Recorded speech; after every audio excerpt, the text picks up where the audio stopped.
আসসালামু আলাইকুম। কিভাবে বুঝবেন আল্লাহ আপনার উপর অসন্তুষ্ট? বান্দার উপর তার সৃষ্টিকর্তা যদি অসন্তুষ্ট থাকেন তাহলে তার প্রতি অনিবার্য। একজন মানুষ কিভাবে অনুভব করবে যে তার প্রভু তার প্রতি অসন্তুষ্ট? কাউকে সুনির্দিষ্টভাবে কথা বলা যাবে না যে আল্লাহ তোমার প্রতি অসন্তুষ্ট, অথবা আল্লাহ তোমাকে ভালোবাসেন না, কারণ এই ব্যাপারে প্রকৃত জ্ঞান একমাত্র আল্লাহর। তবে কোরআন ও হাদিসে এমন কিছু নিদর্শন এসেছে যার দ্বারা বোঝা যায় আল্লাহ তাআলা তার প্রতি অসন্তুষ্ট। নম্বর ১, বরকত উঠিয়ে নেন। আল্লাহ তাআলা যখন কারো প্রতি অসন্তুষ্ট হন তখন তার জীবন থেকে বরকত উঠিয়ে নেন এবং তার উপর বিভিন্ন ধরনের শত্রু নিয়োজিত করে দেন। আল্লাহ বলেন, আমি প্রত্যেকেই তার অপরাধের কারণে পাকড়াও করব।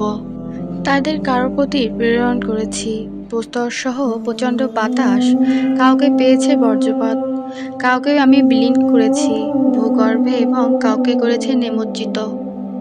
আল্লাহ তাআলা তাদের প্রতি জুলুম করার ছিলেন না, কিন্তু তারা নিজেরাই নিজেদের প্রতি জুলুম করেছে। সূরা আনকাবুত আয়াত ৪০। নম্বর ২, যে কোনো মুসিবতে অসন্তুষ্ট প্রকাশ করা। আল্লাহ যখন বান্দাকে পরীক্ষা কিংবা অন্য কোনো কারণে বিপদাপদ দেন তখন তার প্রতি বিরক্তি ও অসন্তুষ্টি প্রকাশ করা আল্লাহ তাআলার গৌরবান্বিত করে তোলে। আনাস রাদিয়াল্লাহু আনহু বলেন, রাসূল সাল্লাল্লাহু আলাইহি ওয়াসাল্লাম ইরশাদ করেছেন, বিপদ যত মারাত্মক হবে প্রতিদানও তত মহান হবে। আল্লাহ তাআলা যখন কোনো জাতিকে ভালোবাসেন তখন তাদের বিপদে ফেলেন এবং পরীক্ষা করেন। যে লোক তাদের বিপদে সন্তুষ্ট থাকে তার জন্য আল্লাহ তাআলার সন্তুষ্টি বিদ্যমান, আর যে ব্যক্তি তাতে অসন্তুষ্ট হয় তার জন্য আল্লাহ তাআলার অসন্তুষ্টি বিদ্যমান।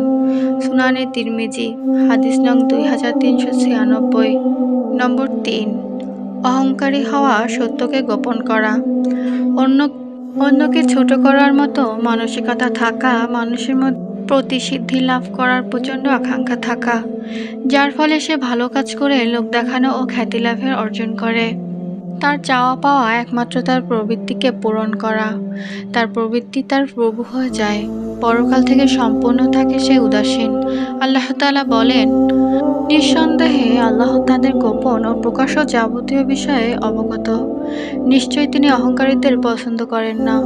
সূরা নাহল আয়াত ২৩। নম্বর ৪, নির্দয় হওয়া। অন্তর কঠোর হওয়া ও মানুষের প্রতি নির্দয় হওয়া, আপনজন সঙ্গে মন্দ আচরণ করা। আর আল্লাহ তাআলা যখন কোনো বান্দার উপর রাগান্বিত হন তখন তার দিল থেকে দয়া উঠিয়ে নেন। আয়েশা রাদিয়াল্লাহু আনহা থেকে বর্ণিত, রাসূল সাল্লাল্লাহু আলাইহি ওয়াসাল্লাম বলেন, হে আয়েশা, তুমি কখনো আমাকে অশালীন দেখেছ?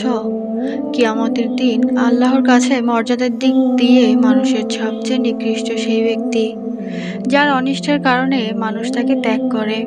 সহিহ বুখারী। নম্বর ৫, আল্লাহর কাছে প্রার্থনা না করা।